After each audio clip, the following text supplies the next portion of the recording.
Ayan, tapos na po yung ginawa kong kinilaw. Kain na po tayong lahat. Ayan, kamatis, sibuyas, yung isdang tamban, tsaka yung pipino, tsaka lato kung sa Bisaya. Tagalog, iwan ko na ito, latuto siguro. Napakasarap. The best.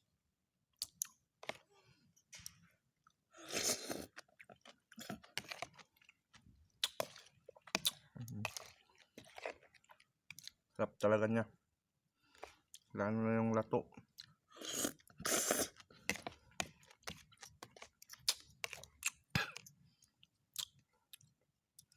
Napakasarap din ng pagkaanghang.